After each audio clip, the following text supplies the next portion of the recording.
అసెంబ్లీలో జగన్ పేరు ఎన్నిసార్లు వినిపిస్తుంది? జగన్ లేకుండా జగన్ నామస్మరణ ఎందుకు అనేవాళ్ళు ఉన్నారు.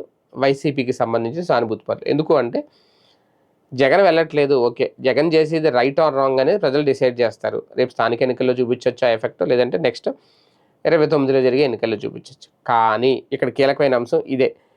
జగన్ నామస్మరణ పదే పదే చేయడం వల్ల టైం వేస్ట్ తప్పే ఉండదు. ఇప్పుడు 164 నియోజకవర్గాలకు సంబంధించిన ఎమ్మెల్యేలు ఉన్నారు సభలో. అందులో అందరూ హాజరవుతున్నారా లేదో చూసుకోండి. హాజరవ్వలేని వాళ్ళని ఎలాగైనా హాజరయ్యేలా చూడండి, ఎందుకంటే మీ పార్టీకి సంబంధించిన ఎమ్మెల్యేలు. పైగా వాళ్ళందరూ చర్చించుకుంటూ ఉంటే వాళ్ళందరికీ అవకాశం ఇస్తే వాళ్ళ వాళ్ళ నియోజకవర్గాల సమస్యలు చెప్తారు. దాన్ని పరిష్కరించే పని ఇమీడియట్గా సంబంధించిన మంత్రులు కూడా చేస్తారు. అది చర్చ అవుతుంది. ఆ నియోజకవర్గ ప్రజలు కూడా చూస్తారు. తక్కువ సమయం, తక్కువ రోజులు సభ.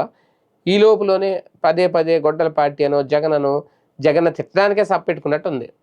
జగన్ తిట్టడానికి అంత ఖర్చు పెట్టి ప్రజల డబ్బుతో ఒక సభ పెట్టి కూర్చోవడానికి రోజు ప్రెస్ మీట్లు పెట్టి ఎలాగ తిడతారుగా. అంటే టైం వేస్ట్ ఇదంతా. ఇది సాధారణ ప్రజల ఫీలింగ్.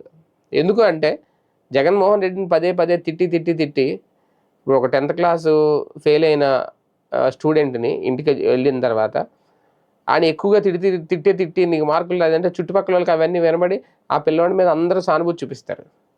చూపించి తల్లిదండ్రులు, ఇదేం తల్లిదండ్రులు ఫెయిల్ అయితే ఏమని మళ్ళీ కట్టించుకోవచ్చు కదా, దానికి ఎంత తిడతారా, నేను నుంచి తిడుతున్నారని చెప్పి తల్లిదండ్రులు తిట్టుకుంటారు. ఆ తల్లిదండ్రుల బాధ అలాగ అర్థం కాదు అక్కడ. కాకపోతే ఆ పిల్లాడిని అలా తిట్టడం అనేది ఒక స్టేజ్ దాటితే నచ్చదు. ఇప్పుడు జగన్ విషయంలో కూడా అంతే.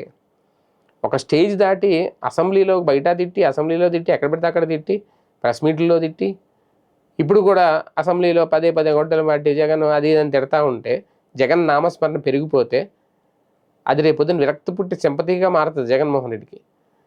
ఆ 164 నియోజకవర్గాల ఎమ్మెల్యేలు ఉన్నారు, వాళ్ళ మీద చర్చించండి. వాళ్ళందరికీ అవకాశం ఇచ్చేస్తే వాళ్ళ నియోజకవర్గ సమస్యలని చెప్తారు. అవన్నీ సాల్వ్ చేసుకుంటే అయిపోతాయి. అది ఎలాగ జరుగుతుంది. వాళ్ళకి ఇంకొంచెం అవకాశం ఎక్కువ ఉండి ఎలాగ వెళ్ళలేరు కదా. ఎందుకు ఈ జగన్ నామస్మరణ అనేవాళ్ళే ఇప్పుడు సోషల్ మీడియాలో పోస్టులు పెడుతున్నారు, ఎందుకు ఇదంతా ఎక్కువైపోతుందని. మరి నిజమే, వాళ్ళు చెప్పేది కూడా తగ్గించుకుంటే బెటర్ ఏమో.